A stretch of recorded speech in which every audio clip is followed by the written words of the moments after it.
સુરતના વિશ્વ વિસ્તારમાં છેડતી મામલે યુવકના મોતમાં ફોરેન્સિક રિપોર્ટ આવતા પોલીસે 9 આરોપીઓની ધરપકડ કરી છે. માથામાં અને હાથમાં ઈજાના નિશાન મળી આવ્યા હતા.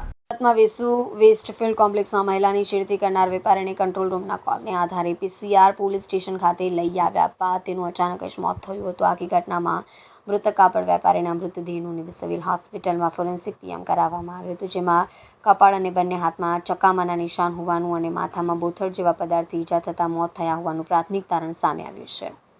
જે બાદ પોલીસે કોમ્પ્લેક્સના સીસીટીવીને આધારે વેપારીને માર મારનાર 9 આરોપીઓ સામે હત્યાનો ગુનો નોંધી ધરપકડ કરવામાં આવી છે.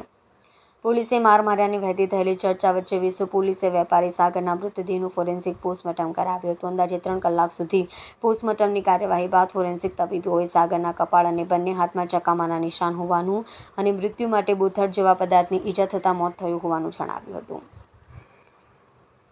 પોલીસની આશંકા છે કે ટોળાએ જ્યારે માર માર્યો ત્યારે કોમ્પ્લેક્સ કે રોડ ઉપર પટકાવાથી અથવા તો અન્ય કોઈ રીતે બોથડ પદાર્થ વડે માથામાં ઈજા થઈ હોઈ શકે, જેની તપાસ માટે પોલીસે સીસીટીવી ફૂટેજની ઝીણવટભરી તપાસ હાથ ધરી હતી, જેમાં વેપારી યુવકને માર મારનાર 9 યુવકોની ઓળખ થતાં તેઓ સામે ગુનો નોંધી તેઓની ધરપકડ કરી છે.